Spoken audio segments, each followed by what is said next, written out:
বিশেষজ্ঞদের পরামর্শে উনি আবার পুরা সাধনা শুরু করলেন।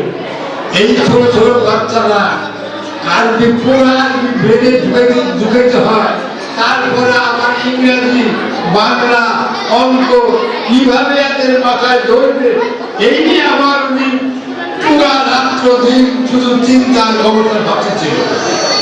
ভাবতে ভাবতে একদিন স্বপ্ন থেকে সম্মুখে একটা ব্ল্যাকবোর্ড এবং একটা বই, ব্ল্যাকবোর্ডের মধ্যে একটা অক্ষর লেখা আর সম্মুখের বইয়ের মধ্যে অনেকগুলো অক্ষর লেখা।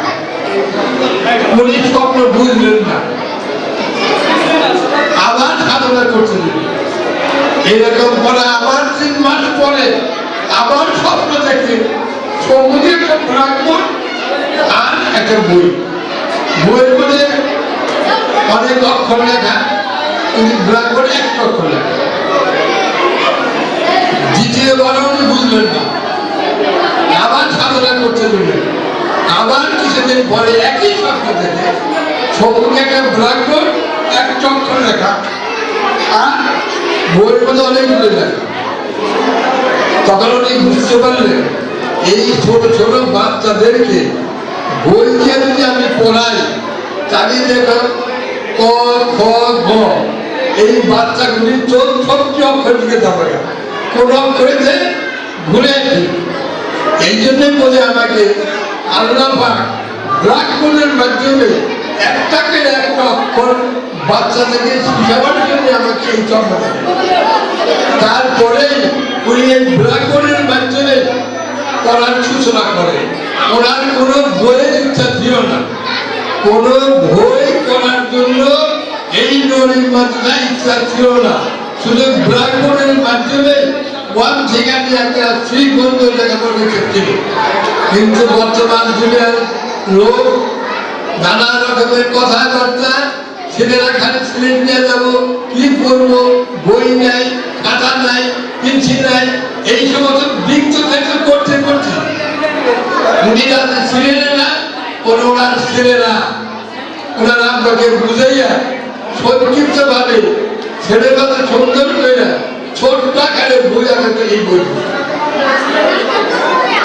বাস্তবে আমাদের এই ছেলে মেয়ে ক্লাসের মধ্যে পড়তে পারে, অনেকটা ছেলে মেয়ে একটা মানে যে ক্লাসে ধীরে কয়টা ছেলে বা মেয়ে থাকে, প্রত্যেকটা ছেলে মেয়ে একটা ছেলেটা ক্লাস করে পড়তে হবে না, ক্লাস 5-এ পড়তে হবে।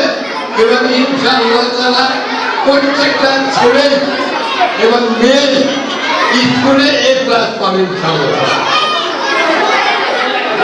কাজেই আপনি এটা ভাবেন না যেন আপনি ইংলিশ মিডিয়ামে নিয়ে যান, ও আমাদের ইংরেজি ছেলে মেয়ে ইংলিশ মিডিয়ামে যান, 1 নম্বর আছে ইনশাআল্লাহ, কোনোদিন ইংলিশ পা নাই। কাজে এটা ভাবেন না আমরা চাই এখানকে পড়ে নিয়ে আপনি স্কুল কলেজে নেন। আমাদের ইঞ্জিনিয়ার হওয়ার দরকার আছে, ডাক্তার হওয়ার প্রয়োজন আছে, প্রকৌশলী হওয়ার প্রয়োজন আছে, ব্যারিস্টার হওয়ার প্রয়োজন আছে, সব কিছু প্রয়োজন। যখন এরা এখান থেকে এই শিক্ষায় শিক্ষিত হইয়া যখন ব্যারিস্টার হবে, ইঞ্জিনিয়ার হবে, বড় বড় পদে যারা চাকরি করবে, তখন তারা দেশকে এবং জাতিকে ভালো হবে। কারণ এই নোয়ালের শিখায় তার জাতিকে ভালো করার জন্য, দিনকে ভালো করার জন্য, দেশকে ভালো করার জন্য সব কিছু শিখে এখান থেকে দেওয়া।